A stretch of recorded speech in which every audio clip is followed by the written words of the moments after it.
प्रभु यीशु के सामर्थ्य नाम में आप सबको जय मसीह की। Praise the Lord. आइए आज के मनन के लिए हम पिता के वचन को निकालें। मेरे साथ फिलिप्पी की किताब निकालिए, अध्याय 3 और उसका वचन 13 और वचन 14। यहाँ इस प्रकार से लिखा है, हे भाइयों, मेरी भावना यह नहीं कि मैं पकड़ चुका हूँ, परंतु केवल यह एक काम करता हूँ कि जो बातें पीछे रह गई है उनको भूलकर आगे की बातों की ओर बढ़ता हुआ निशाने की ओर दौड़ा चला जाता हूँ, ताकि वह इनाम पाऊँ जिसके लिए परमेश्वर ने मुझे मसीह यीशु में ऊपर बुलाया है। Praise the Lord, hallelujah. परमेश्वर के लोगों, पौलुस इस वचन के द्वारा अपने दर्शन, अपने बुलाहट के विषय में बात कर रहा है। वो ये बात भूल ही नहीं पा रहा है, वो क्यों बुलाया गया है, वो किस लिए बुलाया गया है। हालेलुया। वो दमिश्क के मार्ग का जो अनुभव है उसे जब भी मौका मिलता जरूर बताता, अपनी गवाही को शेयर करता था। और वो इस बात को फिलिप्पी के कलीसिया को जेल से, बंदीगृह से कह रहा है कि मैं निशाने की ओर दौड़ा चला जाता हूँ जिसके लिए परमेश्वर ने मुझे पकड़ा है। हालेलुया। प्रभु के लोगों, जरा सोचिए तो सही, जब एक व्यक्ति दौड़ में दौड़ता है, भयंकर भीड़ है चारों तरफ, स्टेडियम में खचाखच भीड़ है, दौड़ने वाले कितने हैं? हो सकता है 15, 20, 25, 50 लोग, पर देखने वाले लाखों हजारों लोग हैं। Praise the Lord. तालियां कितने लोग बजा रहे हैं? 1 लाख अगर लोग हैं तो उनके पास 2 लाख, यानी सबके पास 2-2 हाथ है, ताली बजा रहे हैं, चिल्ला रहे हैं, वाओ वाओ, जोश दिला रहे हैं। पर एक अच्छा दौड़ने वाला कभी भी दौड़ते समय ये नहीं देखेगा, अरे वो मेरे नाम को पुकार रहा है, अरे वो मेरे लिए ताली बजा रहा है। नहीं, वो निशाने की ओर दौड़ता है। हालेलुया। वो जानता है, अगर मैं इनके तरफ देखूंगा, यहाँ पर बैठे हुए तमाम लोगों की तरफ देखूंगा, ध्यान से सुनिएगा, मैं भटक जाऊंगा, मैं गिर जाऊंगा, मैं बहक जाऊंगा, मैं रह जाऊंगा, मैं निशाने तक, मुकाम तक पहुंच नहीं पाऊंगा।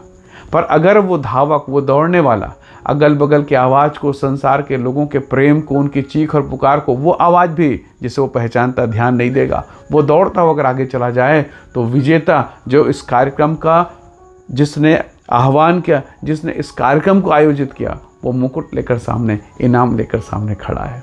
हालेलुया। परमेश्वर के बेटे और बेटियों, जिस परमेश्वर ने आपको इस लड़ाई के मैदान में, इस संसार में भेजा, इस संसार में रखा है, जिसने आपको दौड़ में शामिल किया, वो आपके लिए कब से अपने हाथों में मुकुट लेकर खड़ा हुआ है, इनाम लेकर खड़ा हुआ है। आप मिनिस्ट्री में दौड़ रहे हैं, सेवकाई के लिए दौड़ रहे हैं, अपने जीवन में, प्रार्थना में, नाना प्रकार की चीज़ों में दौड़ रहे हैं। दौड़ते दौड़ते कई बार भटक जाते हैं।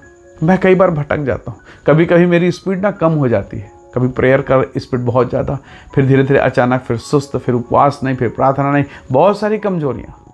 और तब जब मैं कमज़ोर होता हूँ, जब मेरा ध्यान भटकता है, जब मैं संसार की तरफ और इधर उधर देखता हूँ, मेरी स्पीड जब कम हो जाती है, मेरा इनाम कोई और लेकर चला जाएगा। प्रभु मेरे लिए खड़े हैं ताकि मैं जीतूँ, मैं दौड़ूँ, तन मन लगा कर दौड़ूँ, पूरा ध्यान लगा के दौड़ूँ और वो इनाम पाऊँ जिसे प्रभु ने मेरे लिए रखा है, आपके लिए रखा है। हालेलुया। परमेश्वर उसका वचन आपसे बात कर रहा है। प्रभु के लोगों, दौड़िए ऐसे ताकि आप जीत जाएं। संसार के लोगों की तरफ मत देखिए। कभी कभी पड़ोस से एक आवाज़ आएगी, ये नहीं कर सकता, इससे नहीं हो सकता, इससे तो यही उम्मीद थी, ये तो फेल होगा ही, इसके नंबर कम आए ना, हमको तो पहले से पता था। ये आवाज़ आपके कान तक आती होगी। आपके बारे में बुरी आवाज़ें भी आती होंगी, अच्छी आवाज़ें भी आती होंगी। इन आवाज़ों को सुनेंगे ना तो डिप्रेशन में आ जाएंगे, तनाव में आ जाएंगे, टेंशन में आ जाएंगे। आप अगर संसार से अपने बारे में अनुभव पूछेंगे तो उनका अनुभव आपके बारे में बहुत बुरा है, आपके बारे में विचार बड़ा बुरा है। कितना भी अच्छा करें, बुरा है। लोग तो क्रूस पर चढ़ाने की तैयारी करके रखे हैं। हालेलुया। लेकिन परमेश्वर का धन्यवाद, वो परमेश्वर है जो आपको एक ऊंचा स्थान, ऊंचा नाम देने को तैयार बैठा है।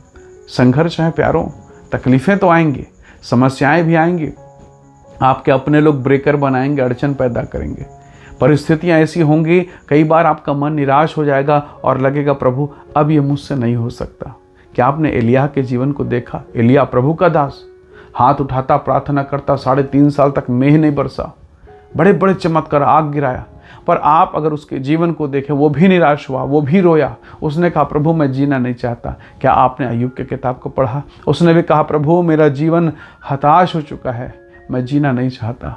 परमेश्वर के लोगों, बहुत बार आपके जीवन में भी ये परिस्थितियाँ आई होंगी, टटोल कर देखिए। लेकिन खुदा के लोगों, क्या आपको ये बात पता है आज आप जिंदा क्यों हैं? क्योंकि उसने आपको जीवित रखा है। उसकी योजना आपके लिए बड़ी है। वो महान काम आपके द्वारा करना चाहता है, इसीलिए उसने आपको चुना है। संसार में आपसे बेहतर लोग नहीं थे क्या? क्या मुझसे श्रेष्ठ लोग इस संसार में नहीं हैं? बिल्कुल हैं। पर कुछ काम उसने मेरे और आपके लिए डिज़ाइन किया है। कुछ काम वो आपके द्वारा ही करना चाहता है, उसे कोई और नहीं कर सकता। बस आपको यीशु की सहायता लेनी है कि हे पिता मेरी सहायता कर, और उसकी सहायता आपको मिलेगी। उसने कहा मांग मैं तुझे दूंगा, तू खटखटा तो सही, मैं खोलूंगा। Praise the Lord. यदि आज आपने उसके दरवाजे को खटखटाया है, स्वर्ग के दरवाजे को, तो प्रभु खोलेगा। इसलिए प्रभु के लोगों, उन चीख पुकार, उस आवाज़, उस ताली की तरफ ध्यान मत देना। कभी कभी नकारात्मक आवाज़ आएंगी और कभी कभी अच्छी बातें आएंगी, पर उसके तरफ ध्यान मत देना। याद रखना, सामने आपका पिता, आपका परमेश्वर, आपका प्रभु मुकुट लेकर खड़ा है आपको पहनाने के लिए। और जब ये मुकुट आपके सिर पे रखेगा ना, तो वो लोग जो आज आपके लिए ताली नहीं बजा रहे थे, मजबूरन खड़े होकर ताली बजाना पड़ेगा। हालेलुया। मजबूरन। इसलिए वो जो 10-15 लोग, 50 लोग बजा रहे हैं ताली ना, उसके तरफ ध्यान मत दीजिए। जो नकारात्मक बोल रहे हैं उसके तरफ ध्यान मत दीजिए। दौड़िए पौलुस के समान। सोचिए तो सही, भूमध्य सागर में पौलुस की जहाज टूट गई। क्या वो अपने दर्शन को भूला? कतई नहीं। अथेने में दर्शन शास्त्रियों के साथ उसका वाद विवाद हो रहा है। क्या पौलुस अपने दर्शन को भूला? कदापि नहीं। आज वो फिलिप्पी की कलीसिया को पत्र लिखता है, तब जब वो बंदीगृह में है, क्या वो दर्शन को भूला? कदापि नहीं। अब कहता है मैं तो निशाने की ओर दौड़ा चला जाता हूँ। कई बार आप बंदीगृह की अवस्था में आए होंगे, फाइनेंस में, पैसों को लेकर, नौकरी को लेकर। एक नौकरी फिर गई, फिर दूसरी नौकरी आया, फिर वो भी गई, चला गया। कई प्रकार के तकलीफ और वेदना आपके जीवन में होगा। पत्नी को लेकर, बेटा बेटी, परिवार, फाइनेंस को लेकर क्या क्या तकलीफ आप झेल नहीं रहे। लेकिन इन तमाम चीज़ों को क्या प्रभु नहीं जानता? क्या परमेश्वर को नहीं पता? आपको सामर्थ्य की आवश्यकता, आपको छुटकारे की आवश्यकता, उसे सब पता है। पर उसका एक समय है। दौड़िए ताकि पिता आपके सिर पर वो मुकुट रखे, ताकि वो जो कभी आपको पसंद नहीं करते थे, उनको भी मजबूरी में ताली बजाना पड़े। हालेलुया। परमेश्वर आपको ऊंचा उठाएगा और आपके जीवन पर महान काम करेगा। इसलिए प्रभु के लोगों, निराशा को फेंकिए, आशा से भरिए, परमेश्वर की महिमा कीजिए, निशाने की ओर दौड़िए। हर दशा में, हर परिस्थिति में स्वर्ग का परमेश्वर आपको ऊंचा उठाएगा। आइए दुआ करें। सर्वशक्तिमान पिता, आपके महान अनुग्रह के लिए धन्यवाद। सहायता करें, हमारे पाँव को बल और ताकत दे, हमारे हृदय को दृढ़ निश्चय से भर दे प्रभु, ताकि हम निशाने की ओर दौड़ें पिता। उन तमाम आवाज़ को जो हमारे लिए सकारात्मक है, नकारात्मक, उसे छोड़कर हम तेरी ओर दौड़ें, ताकि वो इनाम पाएँ, जैसे पौलुस कहता है, ताकि वो इनाम पाएँ जिसे आपने हमारे लिए तैयार करके रखा है। प्रभु हम इससे प्रत्येक की सहायता कर। इस संदेश के सुनने वाले हर एक भाई बहनों के जीवन को, हर एक जवान और बुजुर्गों को मैं आपके हाथों में सौंपता हूँ। ईश्वर के नाम से उन्हें ब्लेस करें, आशीषित करें पिता। सारी महिमा देते हुए विनती प्रभु यीशु के नाम से मांगते हैं, आमीन आमीन। प्रभु आप सबको बहुत ऐसे आशीष दे। परमेश्वर का अनुग्रह आपके साथ हो। Praise the Lord. जय मसीह।